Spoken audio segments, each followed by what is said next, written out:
Chuvas fora de época batem recorde na Paraíba.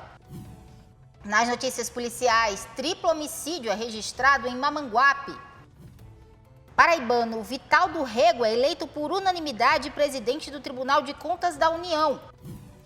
E ainda a gente mostra os cuidados para prevenir os AVCs. Hoje é quarta-feira, 4 de dezembro de 2024 e o Borborema Notícias começa agora.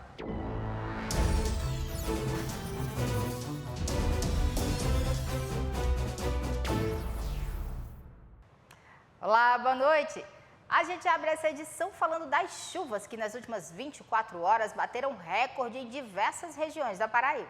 Na região de Piancó, a chuva pegou os moradores de surpresa. Em poucos minutos, ruas ficaram alagadas e nas residências, hoje foi dia de avaliar os estragos e limpar a sujeira vinda junto com as águas.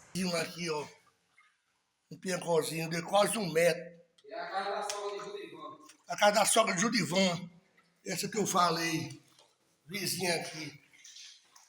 Ó, aqui o quadro da parede, ó, de Santa Luzia, onde a água passou aqui. Quase 1 metro. 1 metro. De acordo com dados preliminares, choveu mais de 150 milímetros na localidade. Em Itaporanga, as chuvas das últimas 24 horas foram as maiores do ano. 149 milímetros deixaram ruas completamente alagadas. E olha só a situação do centro da cidade. E aqui?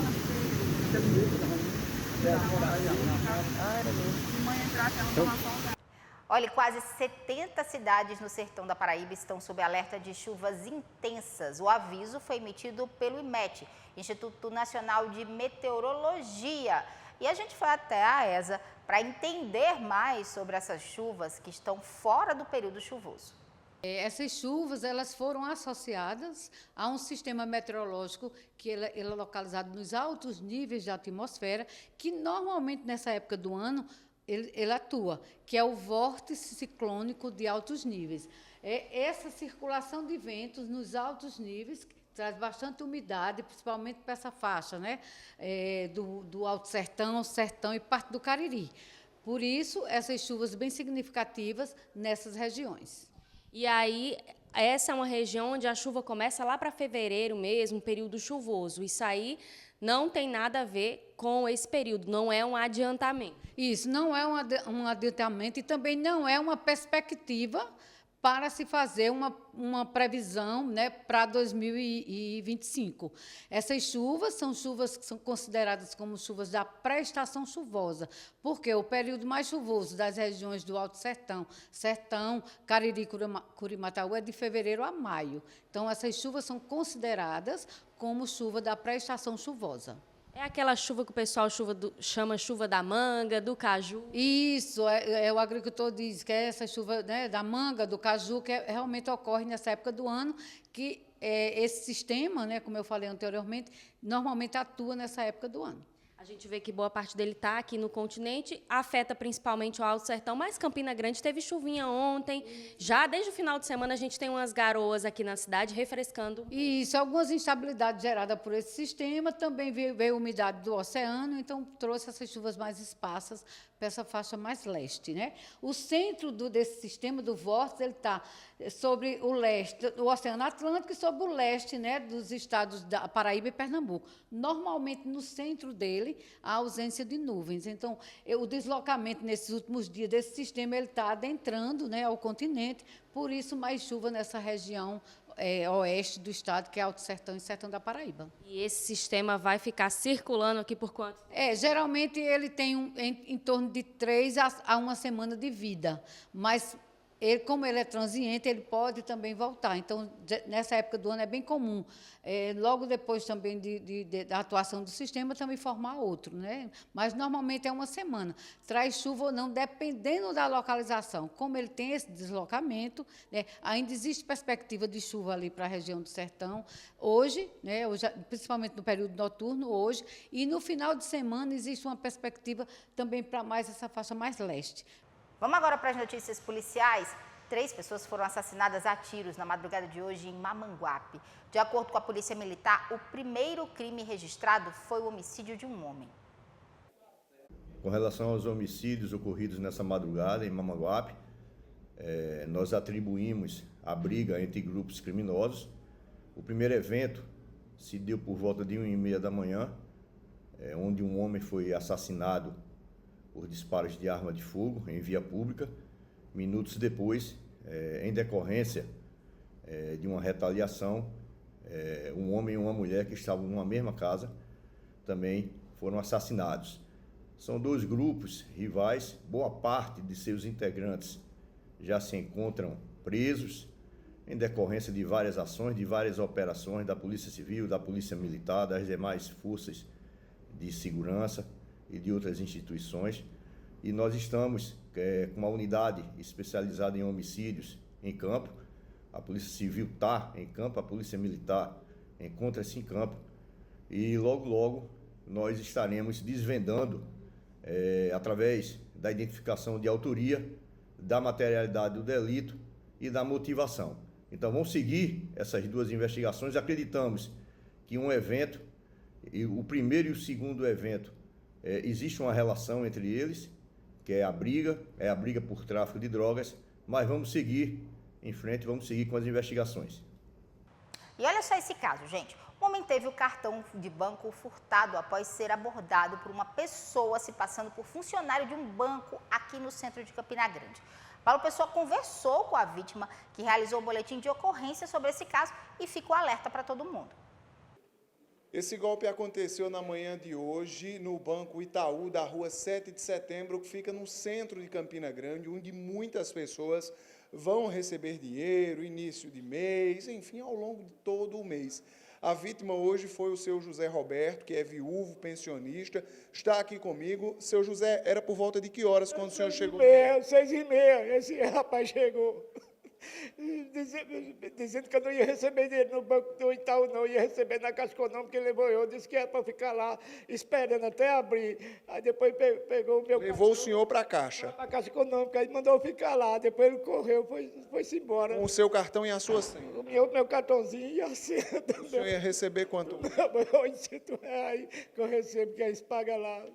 E aí, como era esse homem? É um moreno alto, de 1,70 m de altura, calça jeans desbotada, e de sapato e 2 dentes prateados, e de boné e camisa cinza branca. Ele se identificou como funcionário do banco? Foi, batendo na porta do banco, no vidro, que é para pedir a chave aos pessoal que lá dentro não tem ninguém. O pessoal disse que não tem ninguém dentro do banco, para que ele estava batendo na porta. Fazendo de conta para o senhor achar que de fato ele trabalhava. Pensando que ele trabalhava lá. A gente pensou que ele trabalhava lá.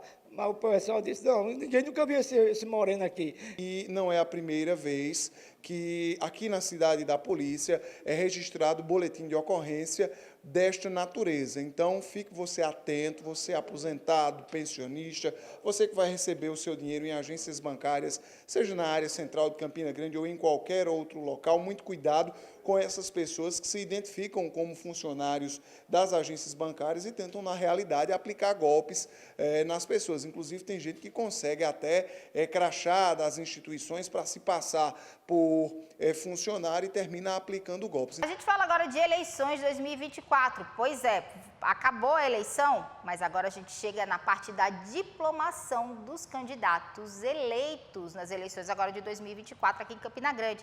A gente vai trazer todos os detalhes agora com Jonathan Samuel. A sessão solene da diplomação dos candidatos e candidatas eleitos nas eleições 2024 no município de Campina Grande será realizada no próximo dia 17, no auditório do Hotel Garden, a partir das 17 horas.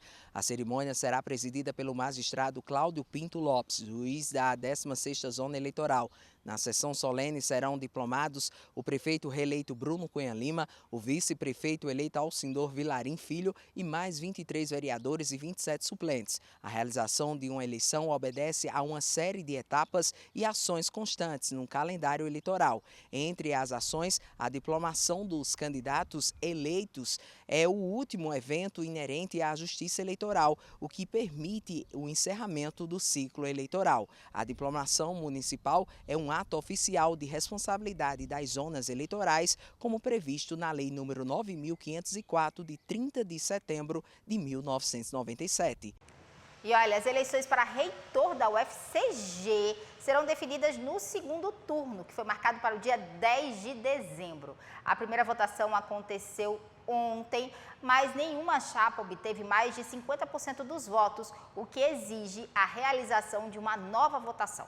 No segundo turno, as chapas que seguem na disputa são a chapa 3, formada por Camilo Alisson Simões de Farias, candidato a reitor, e Fernanda Lourdes Almeida Leal, candidata a vice, que receberam 45,30% dos votos válidos. E a chapa 1, com Antônio Fernandes Filho, que é o atual reitor, e Patrícia Hermínio Cunha Feitosa, candidata a vice, que conquistaram 32,40% dos votos válidos. A previsão é que o resultado da votação do segundo turno seja divulgado no dia 12 de dezembro.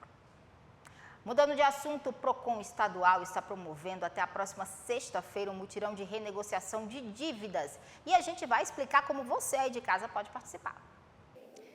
Pois é, o mutirão do PROCON estadual acontece até a sexta-feira e as senhas são distribuídas de 8 horas da manhã até as 3 horas da tarde, com atendimento indo até as 4 horas da tarde. Mas quem traz os detalhes para a gente dessa renegociação que pode trazer um alívio aí, uma dor de cabeça a menos ao consumidor nessa virada de ano, é Leonice Belmonte, coordenadora do PROCON. Leonice, vamos falar um pouquinho dessa ideia do mutirão, é justamente possibilitar um pouco mais de tranquilidade ao consumidor que está endividado.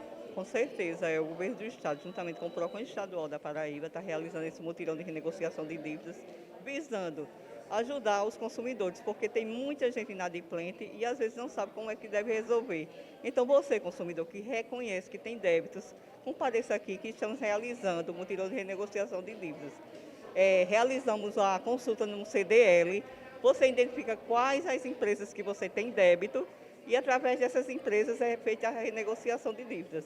Também estamos com Cagepa, com Energisa, estamos também com bancos, todos os bancos parceiros, cartões de crédito, telefonia, TV por assinatura. Estamos também com a presença do Senac, que está realizando cortes de cabelo, massagens, esmaltação. Então, aproveite, já que está no final de ano, está entrando para 2025. Você vai entrar em 2025 sem nenhum débito. E a ideia é chegar aqui com os documentos pessoais, caso tenha a documentação dessa dívida, pode trazer também.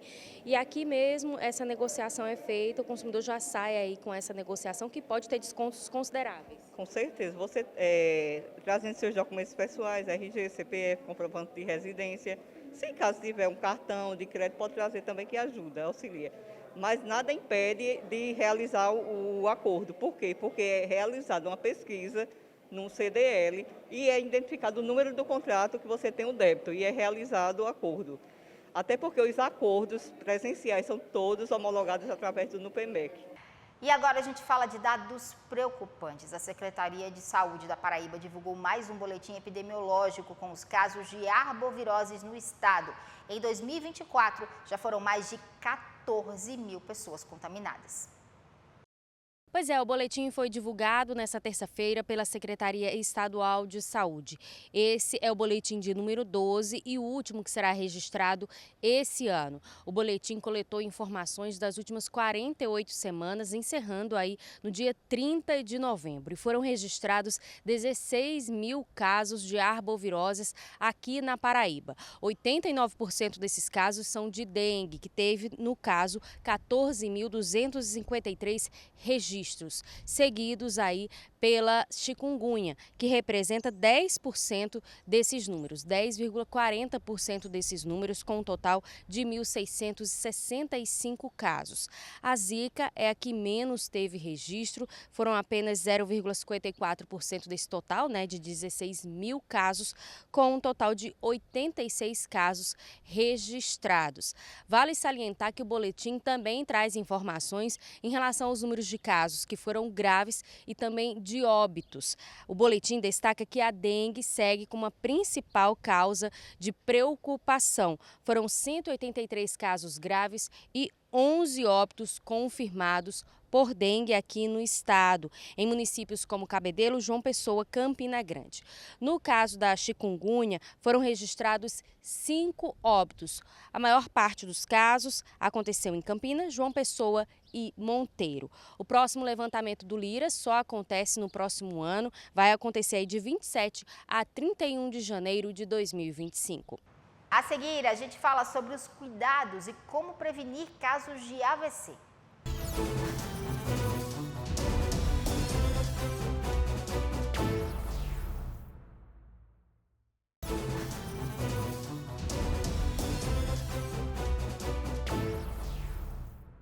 E a gente volta falando de saúde. Você já ouviu falar em AVC, acidente vascular cerebral?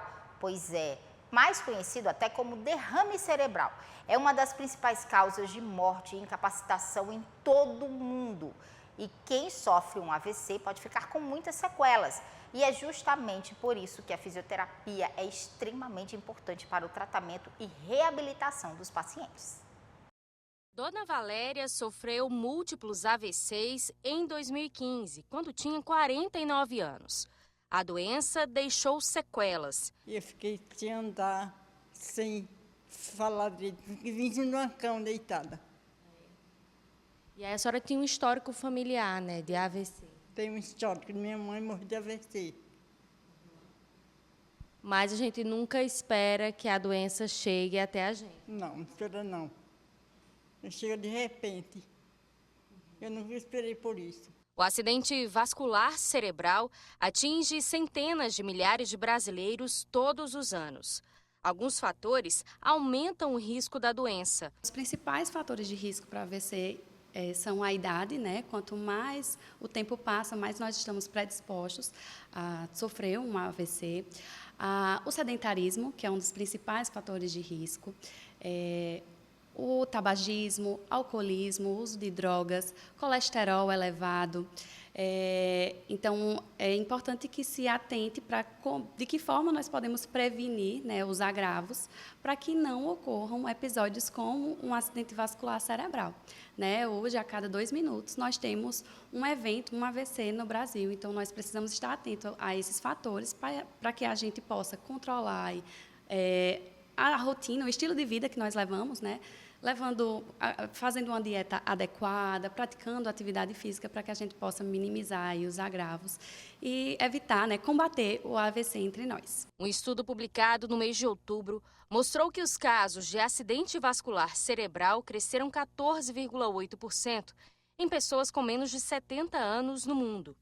No Brasil, cerca de 18% da incidência afeta a faixa etária de 18 a 45 anos, de acordo com dados da Rede Brasil AVC. No Hospital de Trauma de Campina Grande, o AVC é a segunda maior causa de atendimentos, perdendo apenas para os acidentes de motos.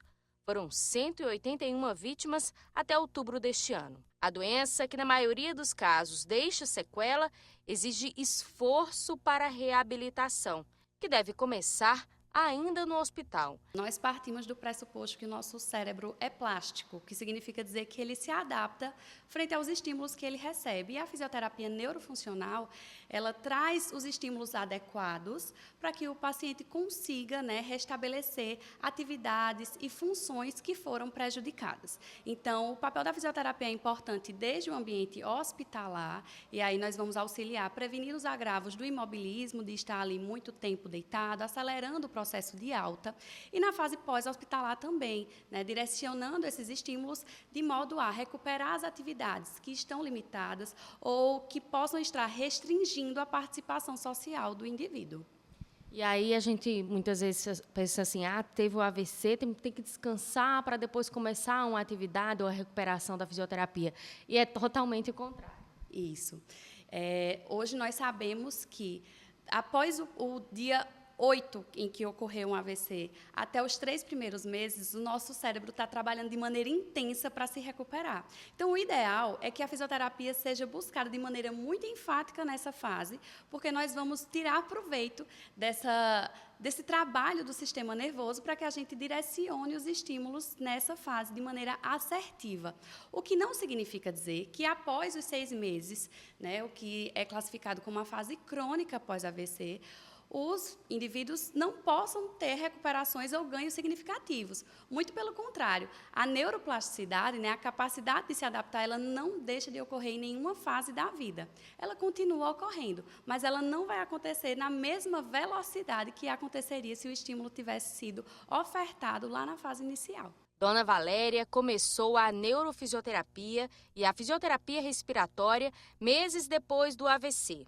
Com muito suor, disciplina e dedicação, ela deu passos importantes na recuperação da autonomia e da qualidade de vida. Voltei a andar, voltei tudo. Quer dizer, voltei a andar, não, estou voltando a andar. Mas meu movimento já é direito. Pode fazer coisas que a senhora ficou extremamente limitada. Demais. Antigamente não podia nem ir no banheiro.